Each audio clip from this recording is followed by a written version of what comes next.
శ్రీకృష్ణ పరబ్రహ్మణే నమః. అరుణాయ నమః, అచలాయ నమః, రమణాయ నమః, రామకృష్ణాయ నమః, శ్రీదత్త గురుభ్యో నమః. మనం రోజుకొక శ్లోకం శివానందలహరి చెప్పుకుంటున్నాం. ఈరోజు 77, 78 కూడా చెప్పుకుందాం.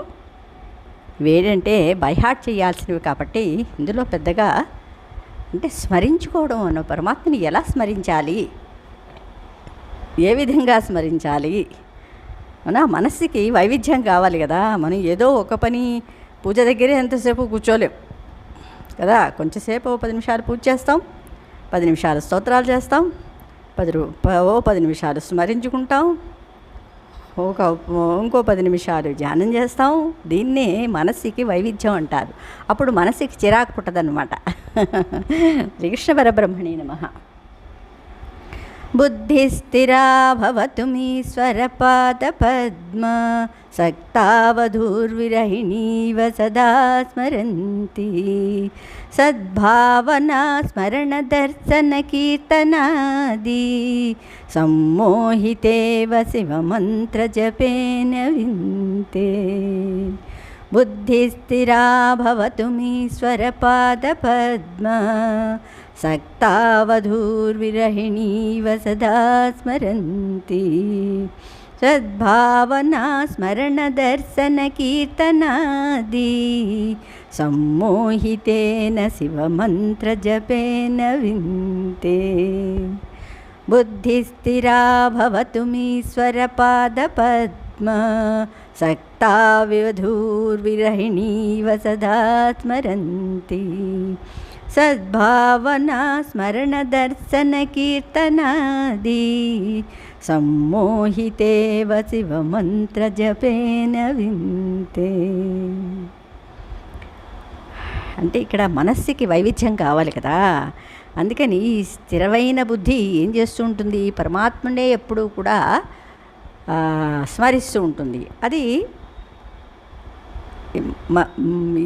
దీనికి మనస్సుకి వైవిధ్యం కావాలి. కొంతసేపు పూజ, కొంతసేపు స్మరణ, కొంతసేపు స్తుతి, కొంతసేపు ధ్యానం, ఇలాగ మార్చి మార్చి చేస్తూ ఉంటే మనస్సుకి విసుగు పుట్టదు, మళ్ళీ పరమాత్మని స్మరిస్తూనే ఉంటుందన్నమాట.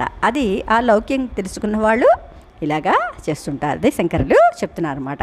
హే ఈశ్వర, నిగ్రహానుగ్రహ సమర్థుడవైన ఓ దేవా, విరహిణి అంటే భర్తృవియోగమును పొందిన వధూరివ భార్యవలే పాదపద్మసక్త పాద కమలములయంద ఆసక్తి కలిగిన అది కనుకని, అంటే పరమాత్మ మీద ఆసక్తి ఉండాలి కదా. అందుకనే అది ఎన్నో రకాలుగా పరమాత్మని స్మరిస్తూ ఉంటుందన్నమాట.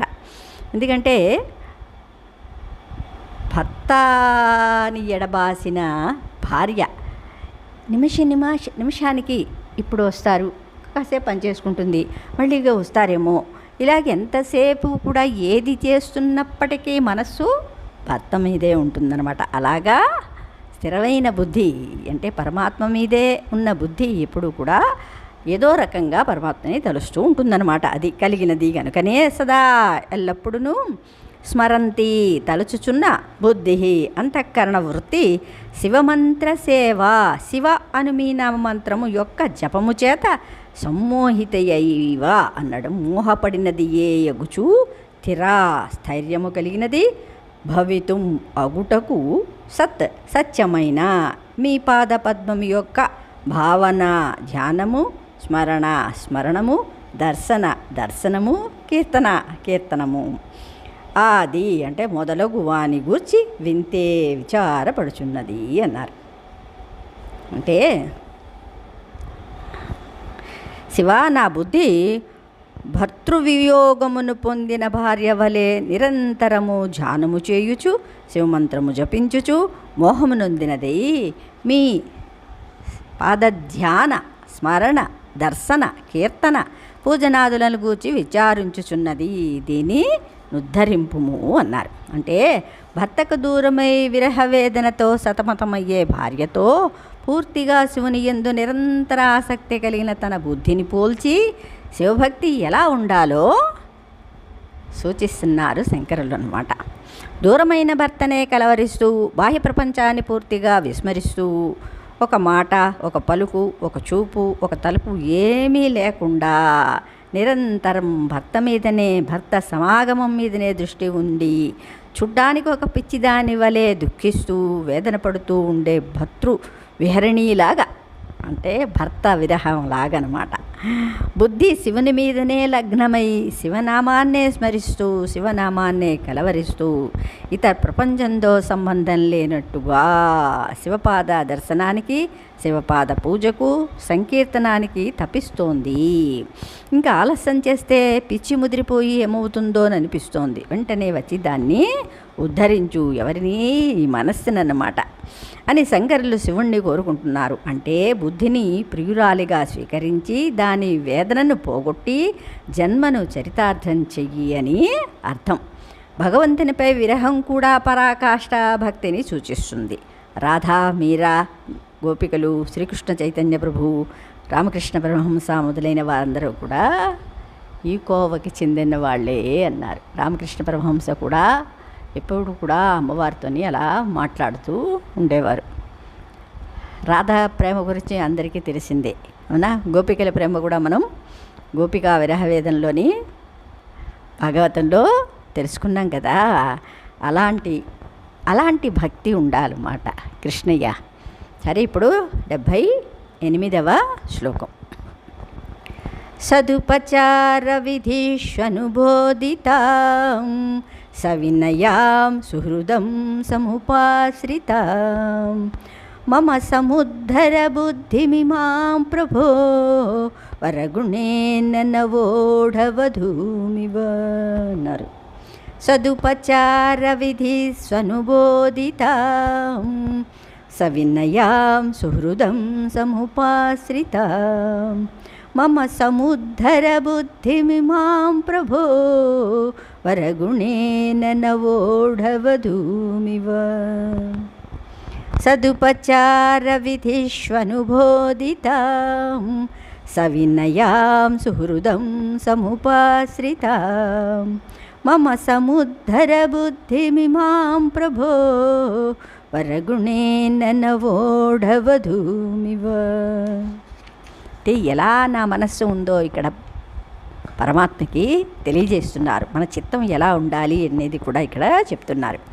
ప్రభో, సమర్థుడవైన పరమేశ్వర, సత్యమైన మీ పాద పద్మము యొక్క ఉపచార విధిషు, అంటే పూజా విధానముల యందు అనుబోధితాం క్రమముగా సుశిక్షితమైనదియు, సవినయాం విధేయమైనదియు, సుహృదం శుద్ధమైన మనస్సు గలదియు, సదుపాశ్రితాం అంటే మంచి ఆశ్రయణము కలదియునగు మమ నా యొక్క ఇమాం బుద్ధి ఈ బుద్ధిని వరగణేన శ్రేష్టమైన గుణమును ఉపదేశించుట చేత నవోఢవధూమివ క్రొత్తగా పెండ్లాడిన భార్యను వలే ఉద్ధరింపుము అన్నారు.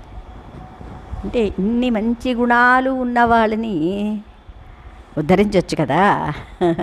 అలాగా ఇన్ని మంచి గుణాలు ఉన్నది నా మనస్సు, నన్ను ఉద్ధరించవయ్యా, నా మనస్సును ఉద్ధరించవయ్యా అని శంకరులు చెప్తున్నారు. జగత్ప్రభు, మీ పాదపూజ యందు సుశిక్షితమై వినయముతో కూడిన నా బుద్ధికి ఉపచారయము చేయుట యందు సుశిక్షితురాలును, వినయవంతురాలు నగు కొత్తగా పెండ్లి చేసుకొనిన భార్యకు వలె ఉపదేశించి ఉద్ధరింపుము అన్నారు. ఏ విధంగా అంటే బుద్ధిని కొత్త పెళ్లి కూతురుతో పోల్చి భక్తి తత్వాన్ని వివరిస్తున్నారు. వరునికి ఉండవలసిన కళ్యాణ గుణాలున్న నిన్ను ఇతర ప్రేరణలు నిర్బంధాలు లేకుండా ఉత్తమ వధువు లక్షణాలున్న బుద్ధి స్వయంగా వరించింది. నువ్వు ఉత్తముడు కదయ్యా, అందుకని ఉత్తముని వరించాలంటే నువ్వు కూడా అలాగే తయారవ్వాలి కదా. పరమాత్మ ఎటువంటి గుణాలు లేనివాడు, నువ్వు కూడా అలాగా నిర్గుణంగా అయిపోవాలన్నమాట. అంటే మనస్సు అంతా కూడా పరమాత్మకి ఇచ్చేస్తే అక్కడ ఏమిటి, నిర్గుణమే అయిపోతుంది కదా. మనస్సు అనేది ఎక్కడ ఇచ్చేసావు, ఇంకా నీ దగ్గర ఏమీ లేదు. అలాగనమాట స్వయంగా వరించింది ఆ బుద్ధి వధువు వినయము, ఉపచార సేవాభిలాష, సహజమైన సిగ్గు, నిర్మల హృదయము ఉన్న సద్గుణ సంపన్నురాలు. ఈ క్రొత్త వధువుకు చెప్పవలసినవి చెప్పే విధంగా చెప్పి బెరుకుతనం పోగొట్టి ఉద్ధరించి నన్ను ధన్యుణ్ణి చెయ్యి అంటున్నారు. అంటే తన బుద్ధితో కాపురం చెయ్యడానికి శివుణ్ణి ఒప్పిస్తున్నారన్నమాట. ఇలా ఉంటాయి శంకరులి శ్లోకాలు. అంటే నా మనస్సు ఎప్పుడూ కూడా నీవేపే మొగ్గు చూపుతున్నట్టుగా చెయ్యవయ్యా బాబు. ఒక్కొక్కప్పుడు మాట వినదు కదా మన మనస్సు. అలాంటప్పుడు పరమాత్మ ఏదో ఒక ప్రేరణతోటి తన వైపుకు తిప్పుకుంటారన్నమాట. ఎప్పుడు మనకి ఆ దృష్టి ఉంటే. శ్రీకృష్ణ పరబ్రహ్మణే నమః.